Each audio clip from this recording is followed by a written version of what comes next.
In particular, I'm delighted that the National Learning Network Bantry could join us. I'm aware of the incredible work you do in West Cork and the significant difference that makes not just to students but to the broader community there. Other deputies have mentioned that the statistics show that Ireland has disgracefully low employment rate for people with disabilities, and today's discussion and the previous session on this topic, I think, just illustrate the realities for disabled people whose right is being restricted and eroded continuously. And just quickly to touch on the conversation on the disability allowance, and Senator Conway was talking about at a certain point there has to be a drop off that, and I think it's important to note that not necessarily, because we know there's an added cost of having a disability, which is 10 to 12,000 a year, and I think it's obviously more than that. That's the estimated cost. I think everybody knows that it's more than that, and time again what we hear is fear of losing that. You spoke about the metal card. I really just think it's an acknowledged serious barrier that has to be removed. We know there's an added cost. Of course, people should be able to keep the disability allowance. But central to this, I suppose, is the appreciation that all people are entitled to meaningful employment as a kind of foundation for independent living, and people have the right to live independently. So I'm going to go to the independent living movement first, Patrick, to you for questions. Your observations on Ireland's report to the UNCRPD contains an incredible amount of insight and examples that address that area. There are several specific points I want to ask you about to help us understand the underlying issues. Firstly, it mentions how the state excludes disabled people from certain careers like the Defence Forces, the Guards, the ambulance service, and this exclusion feeds into the notion and expectation that disabled people occupy jobs and not careers. Can you elaborate on that point and the implications of that kind of exclusion and what the government should be doing differently? You also highlighted how time efficiency is the biggest barrier and often quoted for disabled people not getting a job. If you could just discuss a bit about that for the committee to fully understand it as an obstacle. Is it to do with kind of misunderstanding and assumptions, or if you could just elaborate a bit on that first, that'd be great.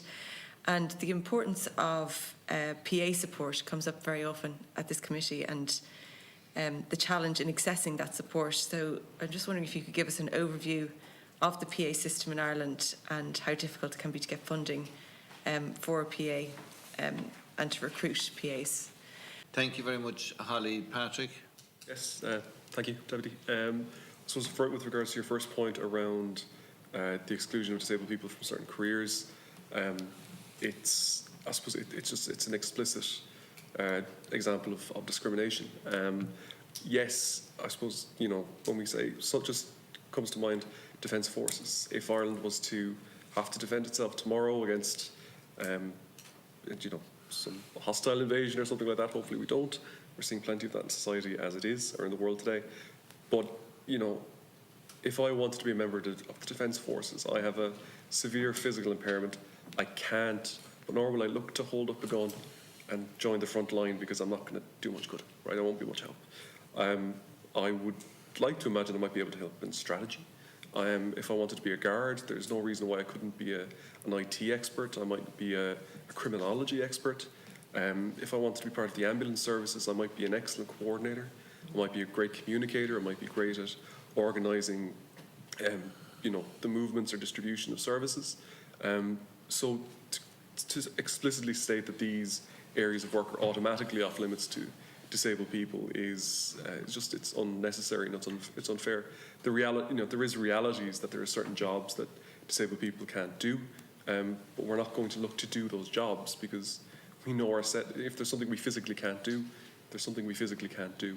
And just coming to mind, I hope you won't mind me referencing him, but a friend of mine who I've known over the years, huge fan of airsoft and paintball, and uses a power wheelchair, has a similar condition to myself, and has a wheelchair with this incredible tank, essentially a tank built up over his chair, and he's travelled Europe fighting, playing paintball and airsoft. But look, if we were down to our last few guys, I'm sure he'd happily jump on the front line, and if he just changed the paintball to live munitions, he'd do what he'd need to do. So there's always a way, I suppose, is the point of that. And there should be no explicit barriers to disabled people being able to take up roles in those various departments. This is your second point around time efficiency. The biggest barrier, yes, I suppose it's an issue both for an individual when they're assigned a piece of work, if they're concerned that they might not be able to get it done in time to meet a deadline, or in the time they want to be able to do it themselves.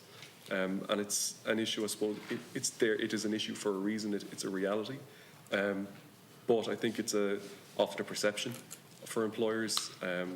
You know, if it takes me half a day longer to complete a report, no, just ask me to get the report done at half a day earlier. If there is a more pressing time issue with that, perhaps somebody could work with me and assist me. If I can't do it in the time needed, give me different work to do. There's always a way to adapt and to maximise the ability of somebody rather than focus on the limitations, as I say. Time efficiency as well, you may perhaps in relation to time efficiency of travel. I was late here today by 10 or 15 minutes. You know, that was traffic more so than anything else. But I did spend a lot of time this morning making sure I would try and be on time or early, and sometimes things just get in the way. Things come up, and more so for perhaps myself maybe than somebody else. And that's something that we just have to adapt to and be aware of, and just be willing to accommodate. If we're willing to accommodate the issues, there's no issue. And then lastly, could you remind me of your third question again? Sorry. The importance of PA support is just something that comes up a lot, and it can be a difficult process, I think, to get that from you. Well, if you just behind me here on my right is Bruno, my personal assistant who's worked with me for the past 3 years. I'm not here talking to you today without him. He helped me get up this morning. He helped me get into the van. He drove me here. Not his fault that we were late. It really was the traffic lights. And I forgot my laptop. He ran back outside and was able to get it, and so I wasn't even later. And without Bruno, without the team of PAs that I have working with me, I wouldn't have gone to college. I wouldn't have gone through education, through secondary school as easily.